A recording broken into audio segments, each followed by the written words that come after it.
What's going on, everyone? My name is Eric and this is the Get Me Out of Here vlog. Today I am in Clear Lake, Iowa, standing outside one of the most historic ballrooms in the United States. This is the Surf Ballroom.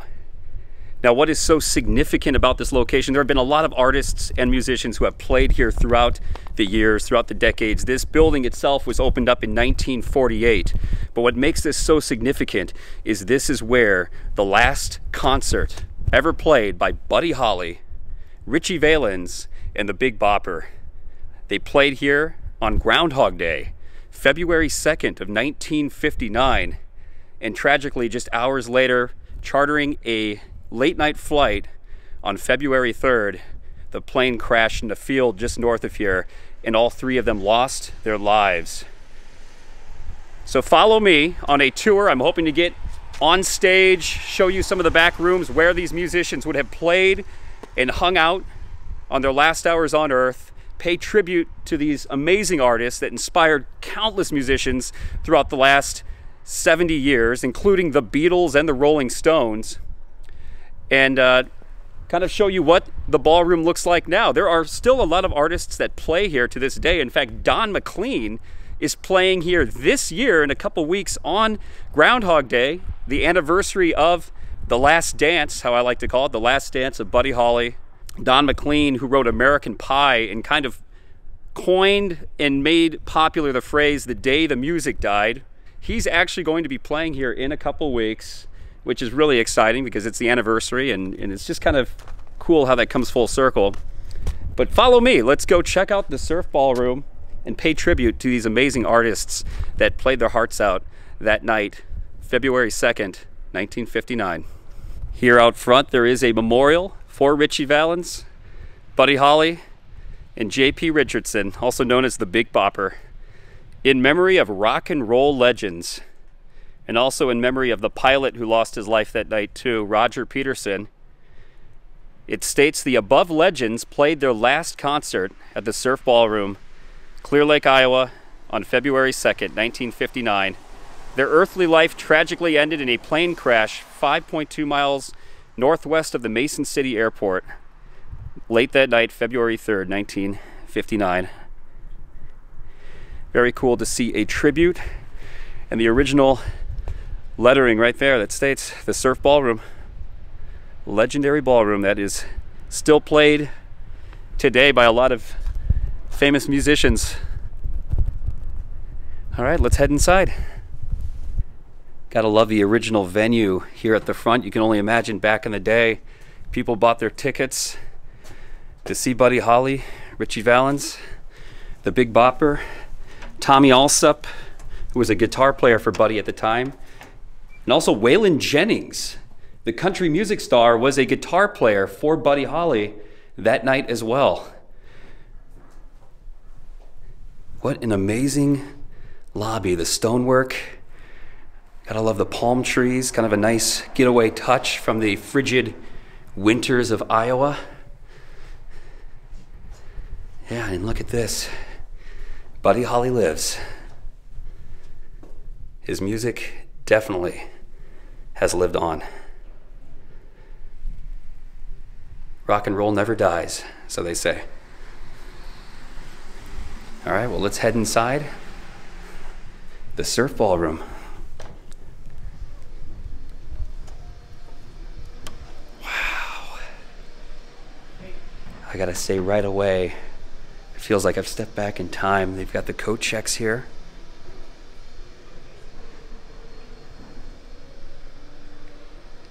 This is amazing.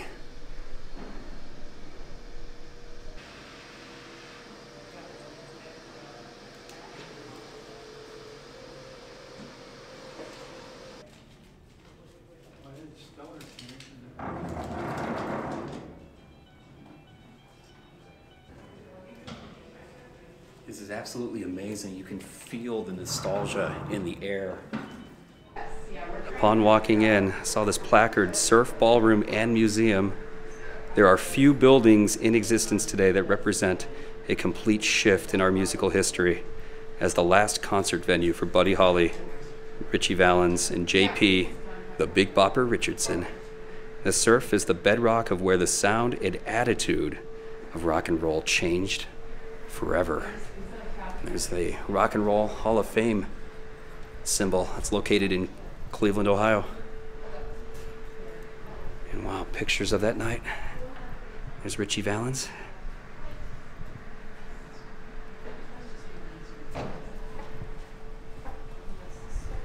Frankie Sardo. There is Buddy Holly that night here at the Surf Ballroom. With Tommy Alsop and Waylon Jennings. Oh, there's a better picture there of Buddy.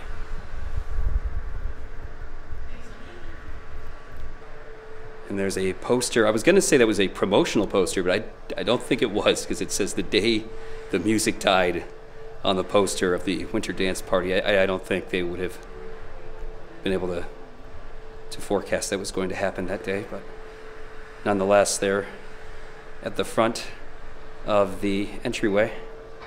You got Ritchie Valens, Buddy Holly, and the Big Bopper, who all tragically lost their lives after playing their last concert here at the Surf Ballroom. Before walking into the actual ballroom, I had to point out that these pineapples that they have are actually painted. They're stenciled into the wall. These were redone several years ago, but they match the original stencil. So back in 1959, they did have these pineapples on the wall, which is really cool. And they, the people here in the office just told me too that they have the original stencil that artist used here, still to this day. So we gotta love the tropical pineapple theme. I know that pineapples in hotels are like a symbol of welcome, like welcoming symbols, hospitality. I also know that in the 50s, post-World War II, Hawaiian theming was very popular at the time. You know, Elvis had a lot of Hawaiian movies, so it's kind of cool to see that. And here is the grand reveal. This is the Surf Ballroom. And there's the stage. Will you look at this original wood flooring, the wooden booths around the perimeter, and they even have paintings up there of Ritchie Valens, Buddy Holly, and JP Richardson, the Big Bopper, with their signature songs as well. You got Ritchie Valens, La Bamba, of course, was probably his biggest single. Buddy Holly, Oh Boy, and Hello Baby, the Big Bopper. Just incredible. It's hard to put words on how the atmosphere feels inside this ballroom. It is just energetic. I literally feel like I've stepped back into time. You can just feel the energy, the music that's been played here. Oh, this is so cool.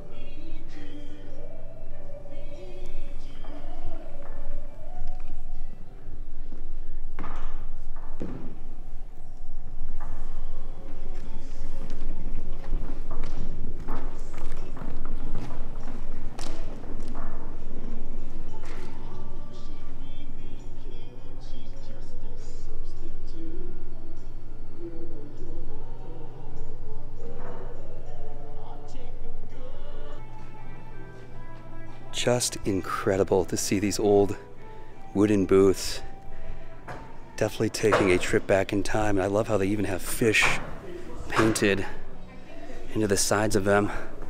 Gives me Back to the Future vibes. And look at these. Oh, what is this? Oh, it's like a... I'm not sure what those are. They look like old radios. That's amazing.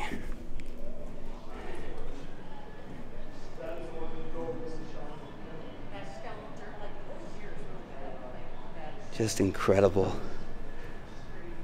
And look at the paintings of the tropical theming, beaches all along the side and perimeter.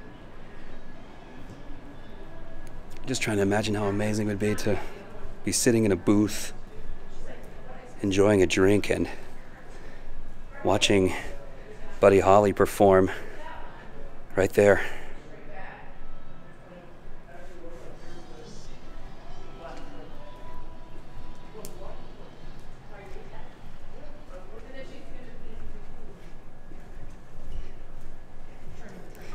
There's an old bar back here too.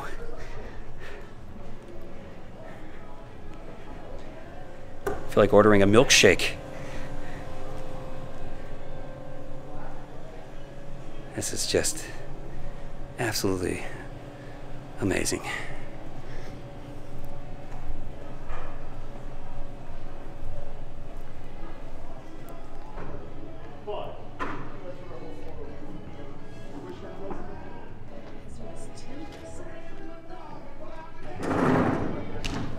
Just watch the step here. Oh, okay. Yeah, absolutely. There's an up step into that. Gotcha. But Now yeah, I'm free to go in there? Yeah, absolutely. Go That's ahead. amazing. Thank you very much. All right, well, let's check this out. So this gentleman here is actually part of a team setting up tables for an insurance convention of all things here in a historic ballroom. But he has granted me access to check out the dressing room here. So let's go see this. This is incredible. This is where Buddy Holly, Ritchie Valens, the Big Bopper would have spent their last hours on this planet in this ballroom. And lots of other countless musicians that play here get ready, and they've apparently signed the wall back here too. So let's see what this looks like. Again, I love the tropical theming here. Kind of watch my step. Last thing I want to do is break my glasses here at the Buddy Holly Ballroom. Wow. All right, let's go inside. A quick story. The gentleman I'm with here, Yeah. Waylon's signature's up here somewhere. Really? There's the crickets basically right there. Oh, that's Waylon Jennings' signature? Yep. That's incredible. So he's played here since that night. Right. One time. And it says, I think it's Didn't really dated want to come back, but he did. 1996, I think is what it's dated. Wow. Yeah. There's a gentleman who's trying to make it into the country circuit. Reba McEntire believed in him, gave him the bus. Yeah. He basically came here, hey, can I play? Sure. We gave him $5,000 to play. They ended up losing money on the night. Signature's right here. Wow. Kenny Chesney? Yep. It was before he was famous. That's However, incredible. He did play here, and then he spent the majority of the night afterwards filming the place just like you're doing right now. Really? Because he loved the history as well. That's amazing. Yeah, I had no idea there were so many signatures in this room. So this is mind-blowing. And up above as well. Oh, wow. And you've got Don McLean, right, playing here in a couple weeks. He actually wrote the first verse. Oh, no way. American Pie right there. Oh, how cool is that? Oh, there it is, American Pie, the verse written on the wall, Don McLean. That's amazing. 1994, maybe? Yeah, I think so, yeah. Early 90s? But That's amazing. President, I believe Clinton, Mitt Romney, Barack Obama, and Donald Trump's signatures are on this wall too. Really? So it's musicians, it's politicians, it's Right. all kind of famous people that have come through here. Democratic conventions and Republican conventions, that when they make their stops through here, they'll sign. Okay. So, Amazing. Well, thank you very much. I'm gonna. we don't highlight those because we just don't want the graffiti. Right. So Sure. That's cool. Did Buddy Holly sign? No. At the time, so the he original. would have been in here. However, he did use this thing to wash his clothes, and yeah. Wow. So these are original These sinks. are original sinks. Wow. They don't work anymore. Okay. But they still dump their drinks in there because they think it does work. But Jeez. Well, thank you very much. No Yeah. problem. It's okay to walk around a little bit back here and Yeah. just take it in. Great. Thank you. no problem. Now the actual stage, the original stage, ends at a semicircle. Oh. They built onto it since then, so they could have actual bands. So you can see the outline.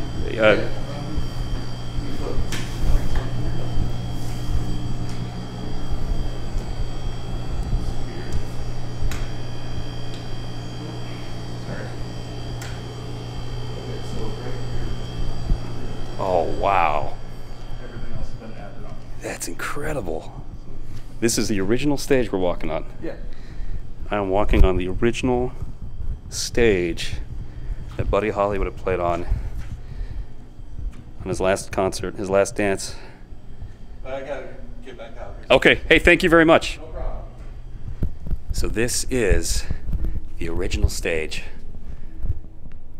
that they played their last concert on in 1959. This is just absolutely incredible to me right now. It's I'm totally geeking out because just so much history, and I'm a huge Buddy Holly fan, such a huge Ritchie Valens fan. I like some of the Big Bopper stuff as well, but especially for me, Buddy Holly and Ritchie Valens just were absolutely ahead of their time in the 1950s as far as the rock and roll scene goes. And here is the new stage. So yeah, you can get an idea of how, again, much this new stage juts out into the ballroom compared to how far back it used to sit. But wow, well, let's go back behind the curtain here. And then here is the old stage, right here. And look, they even have some more tropical theming behind the stage. Wow, I am in awe right now. As an amateur musician, and my dad sings and plays, this is just incredible to be standing on such a historic stage.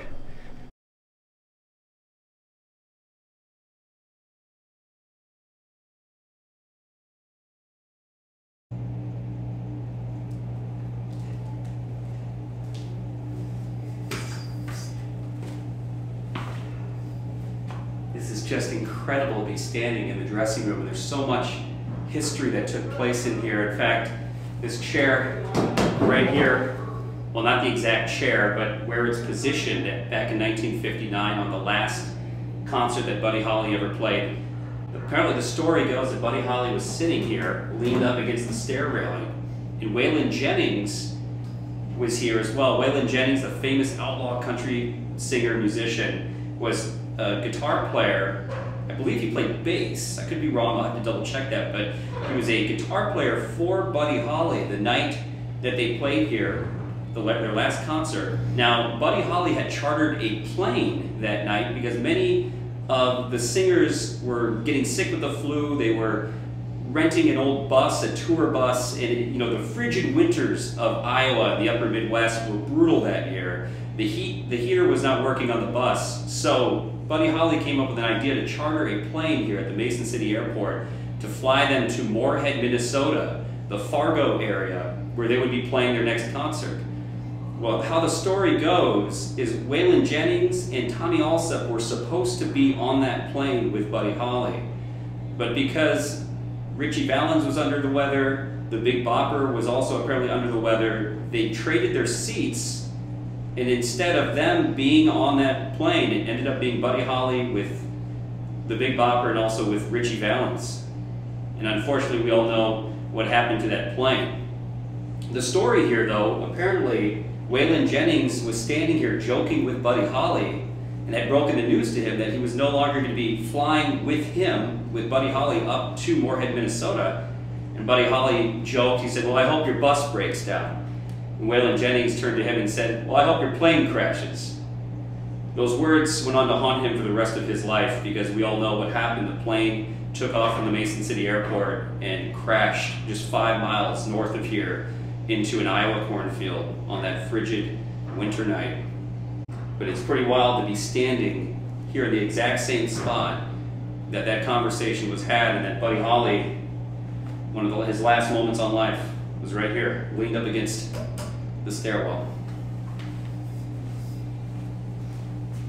In fact, Tommy Allsup apparently had his famous coin toss right here with Ritchie Valens. Tommy Allsup also was supposed to be on the charter plane, and because Ritchie Valens was under the weather, they decided to flip a coin on who would get a seat on the plane versus having to ride the tour bus all the way to Moorhead, Minnesota.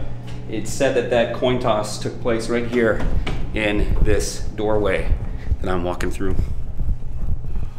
And Ritchie Valens won the coin toss, and unfortunately was not a ticket that he wanted to win. Tommy Allsup Probably the luckiest gamble he's ever made in his life. Little did he know that he was gambling his own life with a simple coin toss, and the rest is history. But this is the very doorway here at the foot of this stairwell that supposedly this famous coin toss, this infamous coin toss, took place. These sinks are original sinks. Apparently Buddy Holly was doing laundry in the sink right here. They are no longer functioning, but it is just incredible to see that they've kept these after all this time. And they're still where they were, here in this dressing room.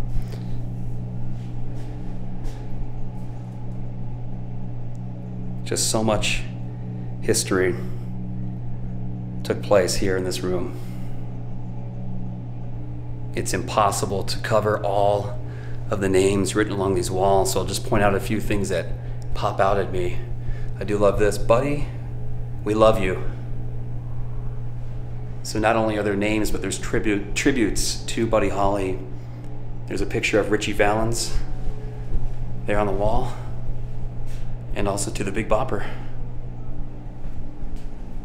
Rock and roll. June 19th, 1993, the Great Imposters. And it says the Crickets up there. That was Buddy Holly's rock and roll band, the Crickets.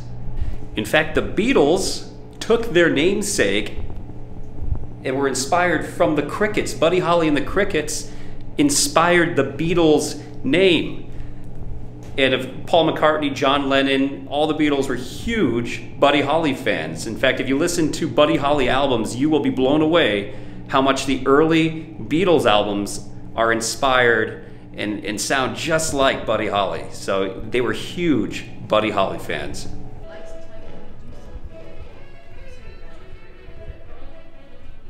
Just absolutely spectacular to be in such a amazing, beautiful building, such a piece of music history, American music history. They also have a lot of exhibits here.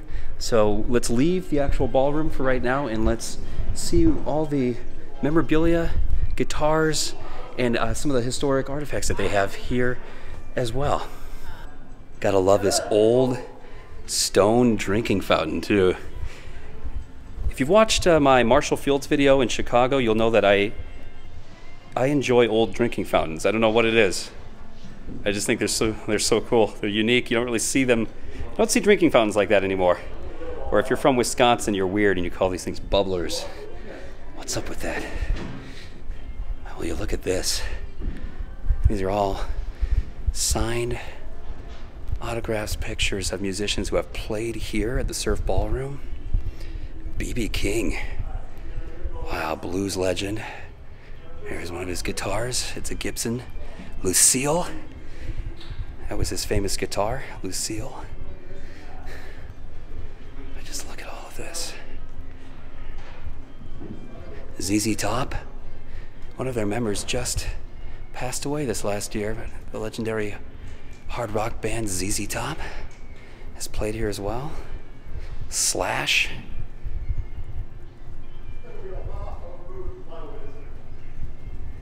Just amazing. Oh, Charlie Daniels fiddle. He just passed away recently too. Devil Went Down to Georgia.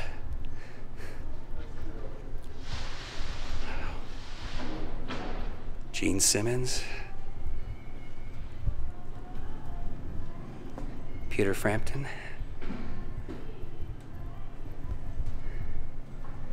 Just incredible. They've got all these guitars on display. Some of them signed. Buddy Guy. He's still alive and rocking in Chicago, where the blues went electric. Martina McBride. Chris Christopherson. And Kevin Costner? I didn't know he had a band. Interesting. All kinds of rock memorabilia here in this room.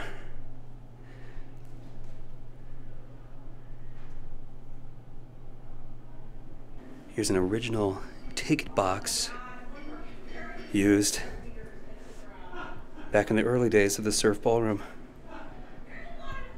Opening day, July 1st, 1948. Here's some old photos of the ballroom itself. You can see there they are, those wooden booths with the fish.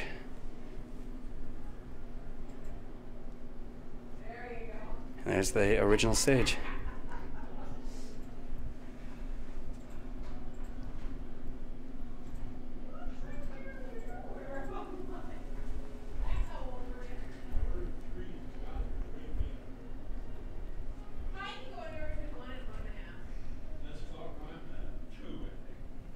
Look at this. It says when the Surf was built in 1948, drawers were mounted on the booth walls behind each table.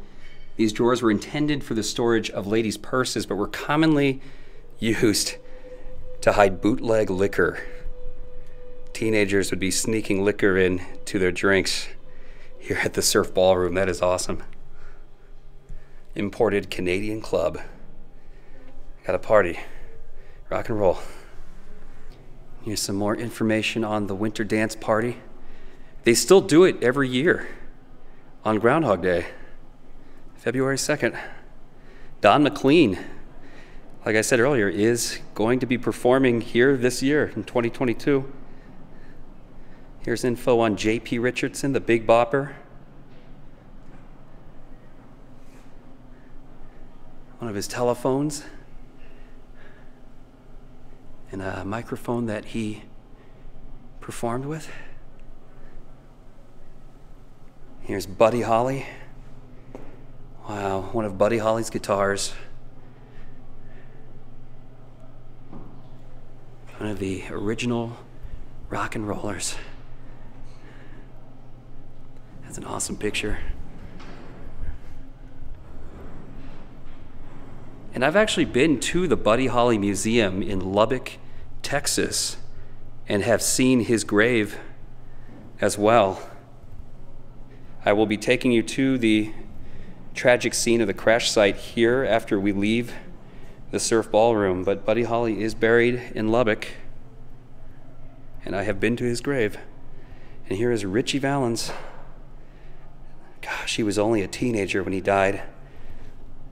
Just tragic and way ahead of his time. And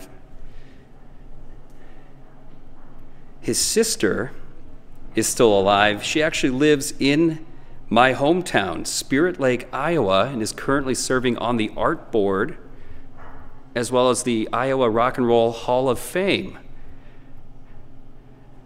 So I'm hoping to showcase the Iowa Rock and Roll Museum in Okoboji in a future vlog. Been there many times. It's a really, really cool exhibit that they've got there. And here is some information on their 1959 tour.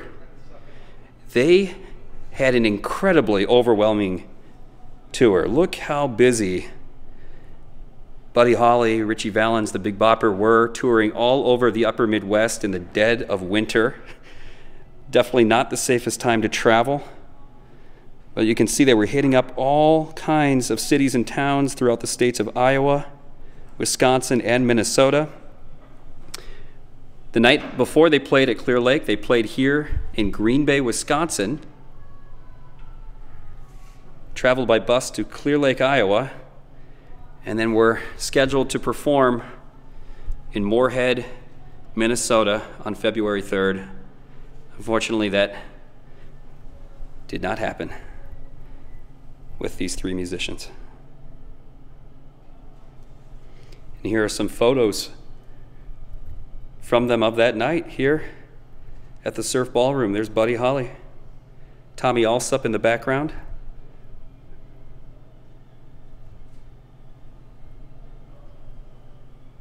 Ritchie Valens. And the Big Bopper.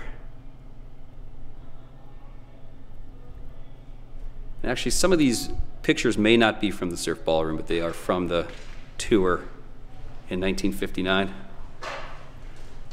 There's Buddy Holly again. And there is a photo of the Surf Ballroom. circa 1959. The Winter Dance Party Tour. The Last Dance. And I believe that is a photo of Waylon Jennings, who went on to become a huge country superstar. Lonesome, ornery, and mean. And then here is the front page newspaper. Rock and roll idols among lake crash dead. And there's a picture of the crash site. February 3rd, 1959. A sad day in music history. And Dion, I guess Dion and the Belmonts also played. And we're on that tour with Buddy Holly, Ritchie Valens, and the Big Bopper. That's awesome.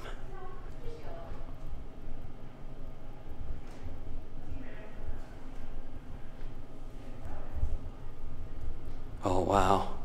These were aviation headphones from the airplane. Right there. Wow. Very sad. And there is another guitar from that night at the Winter Dance Party. Oh, wow, and they've got their autographs. I can't really get closer because there's a bunch of chairs blocking me, but I can see that I think all three of them signed that guitar. Buddy Holly, get that to focus. Wow, and all three of them signed that guitar. Buddy Holly, Ritchie Valens, the Big Bopper.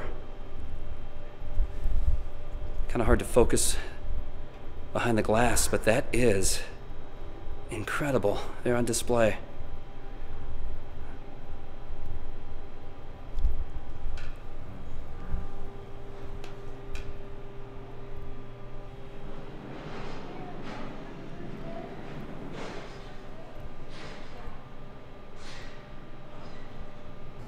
Wow, and this is the camera used to capture the crash site, that famous picture of the airplane crash.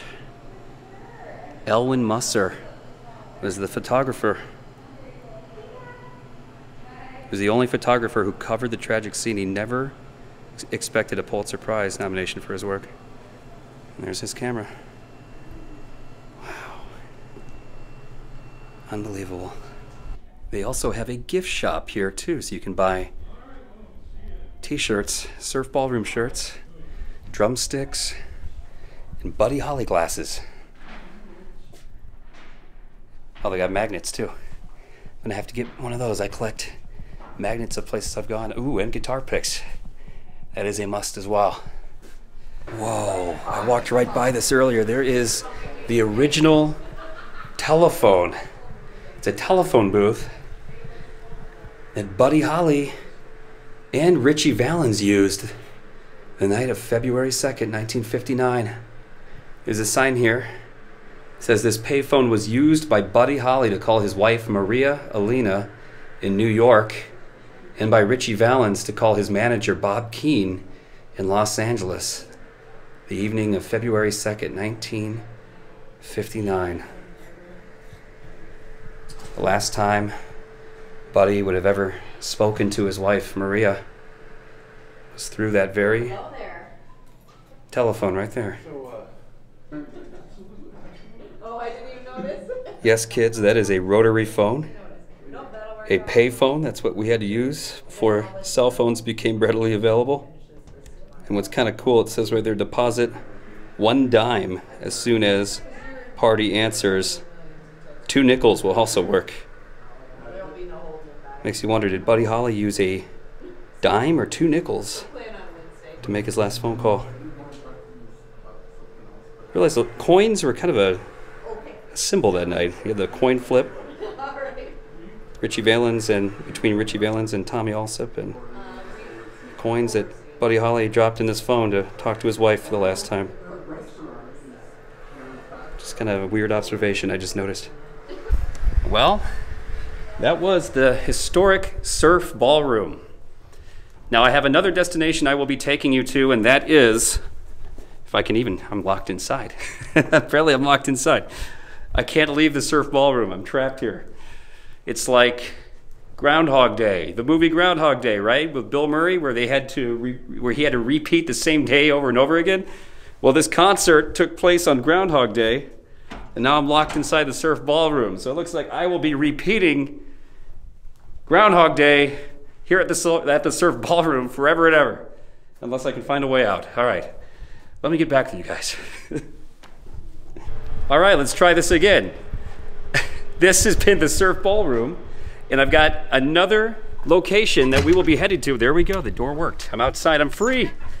But I have another location that I will be taking you to. It is the site, the tragic scene, the site of the plane crash where Buddy Holly, Ritchie Valens, and the Big Bopper all lost their lives the night after playing here at this beautiful Surf Ballroom venue. So follow me, let's go check out the crash site. Well, here it is in the middle of farmland, USA. This is the scene of the crash site. Now, you can see the big Buddy Holly glasses they have actually marks the beginning of a bit of a trek.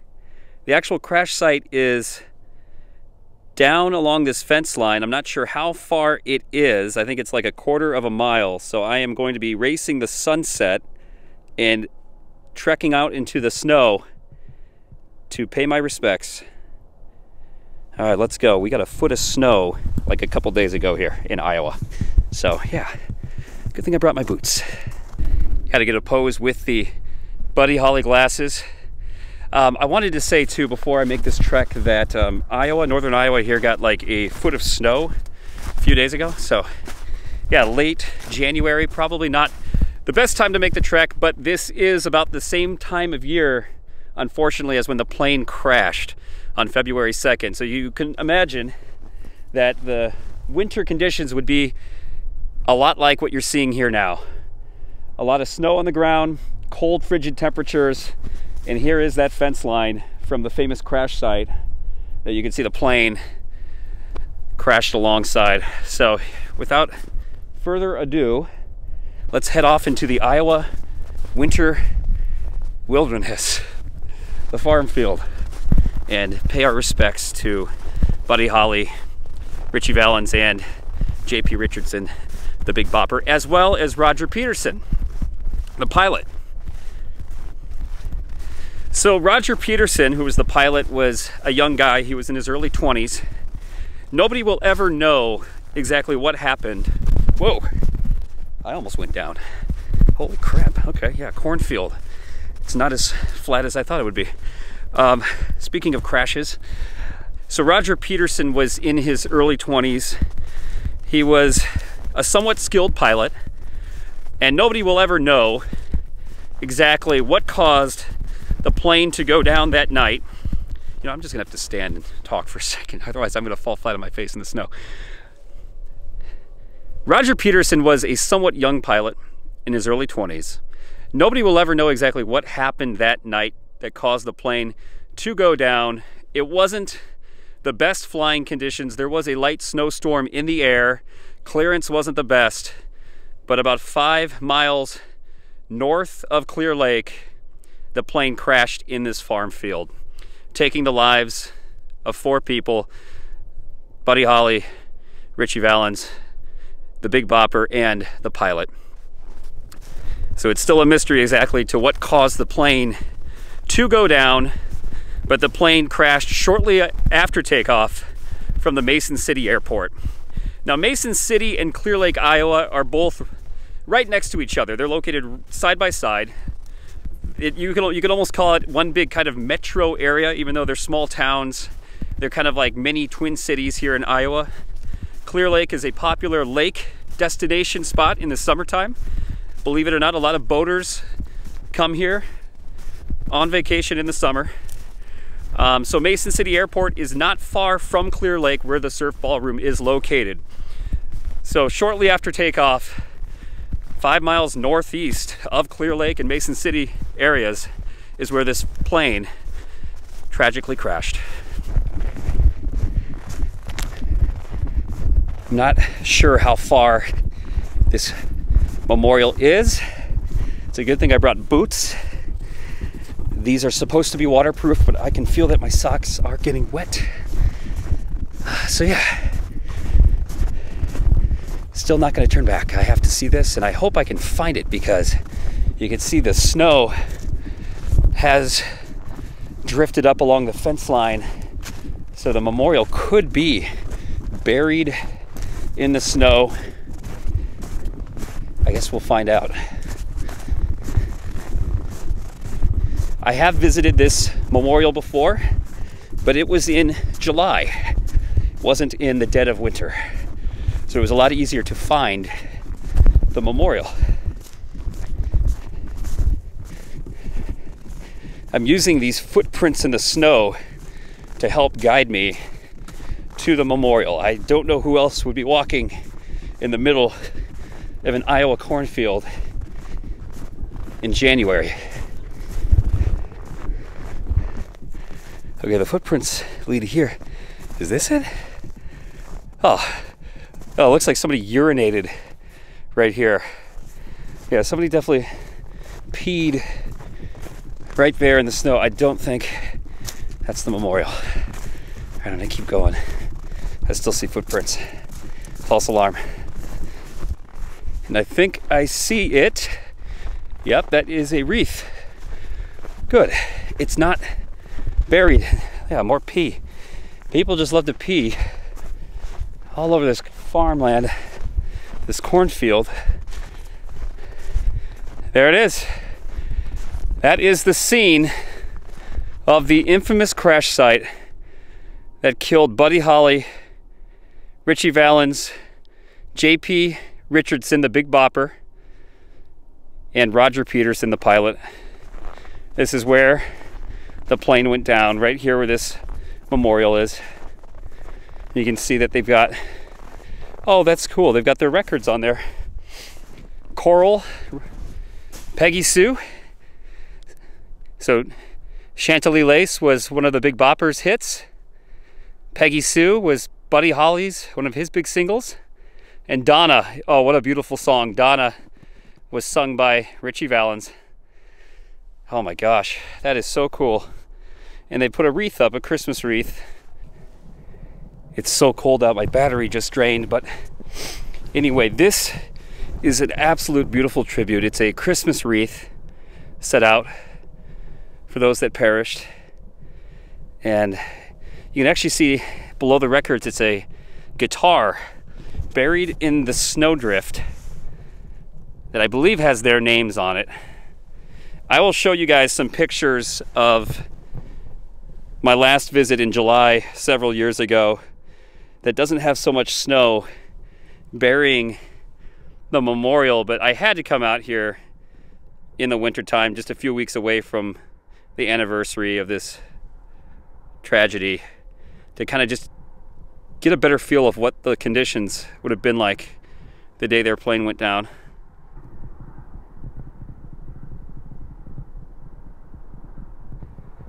It is definitely about a quarter mile, if not more, of a trek from a gravel road where the glasses were to the middle of this frozen Iowa cornfield. And it is absolutely gorgeous here at sunset. Extremely peaceful. And there's that fence line right there that you can see from the crash photos. Very surreal being here right now. Just a sad day, but the music will live on, and it has, and it will continue to live on. It was said that all four men died instantly. The pilot, Roger Peterson, was found dead still inside the wreck of the plane.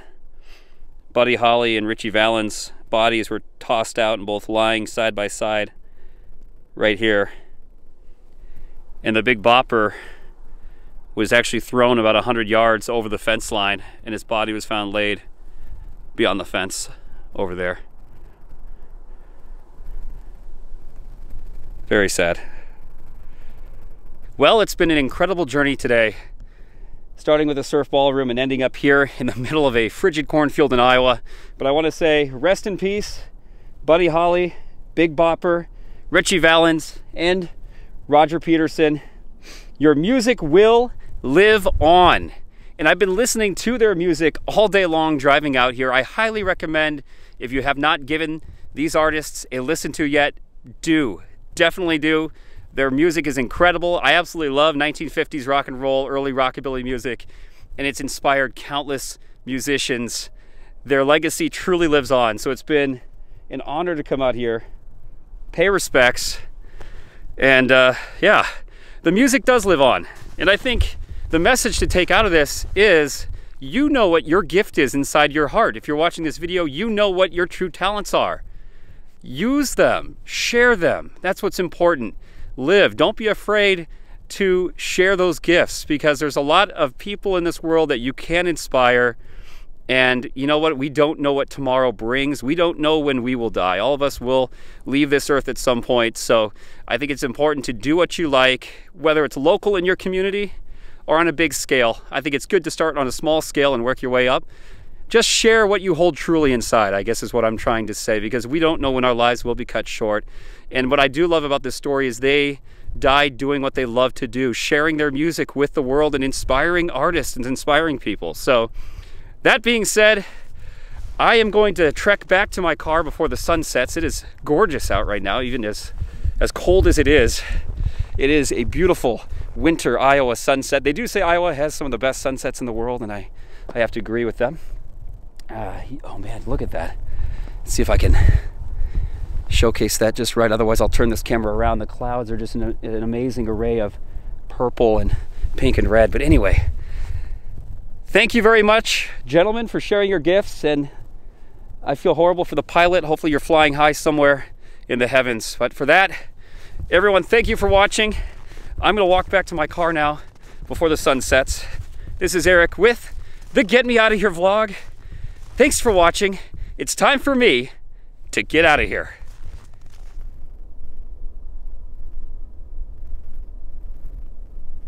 And I knew if I had the chance that I could make those people dance, then maybe they'd be happy for a while. February, baby sugar, every paper I deliver, battles on the doorstep. I couldn't take one more step. Well, I can't remember if I cried when I read about his widowed bride, but something touched me deep inside the day the music died.